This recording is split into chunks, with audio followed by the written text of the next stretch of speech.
Nakatakda ng i-anunsyo ng White Vote Movement ang inisyal na listahan ng i-endorso nilang kandidato sa pagkasenador sa eleksyon 2013. Pero git ng sama ng Catholic lay groups, hindi naman nila dinidiktahan ang kanilang mga tagasunod. Mula sa Parañaque, nakatutok live si Salima Refran. Salima.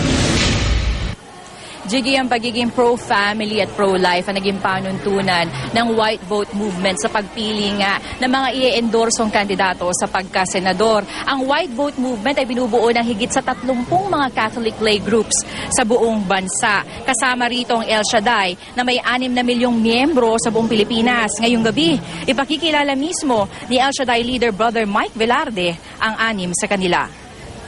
Sa ngayon nga, Jiggy, naghahanda na ang lahat para sa isang Eucharistic celebration na pangungunahan mismo ni El Shaddai Spiritual Advisor Bishop Chiloro. Susundan ito ng healing session. At matapos nga ang misa at healing, ipakikilala ni Brother Mike ang inisyal na 6 na kandidatong i-endorso ng grupo sa pagkasenador.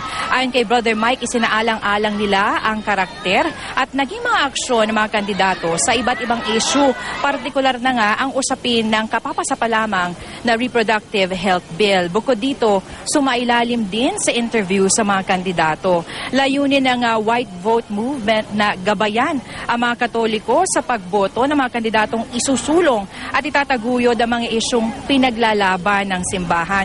Pero paliwanag nga ng White Vote Movement, nag-e-endorso lamang sila at hindi nagdidikta ng mga kandidatong dapat iboto. Jiggy, kanina naman namataan natin ang pagdating ng ilang mga tumatakbo o senatorial candidates na sina re-electionist Coco Pimentel, Las Piñas Representative Cynthia Villar, re-electionist Gringo Honasan, kasama si Senador Tito Soto, Zambales Representative Mitos Magsaysay at re-electionist Antonio Trillanes IV.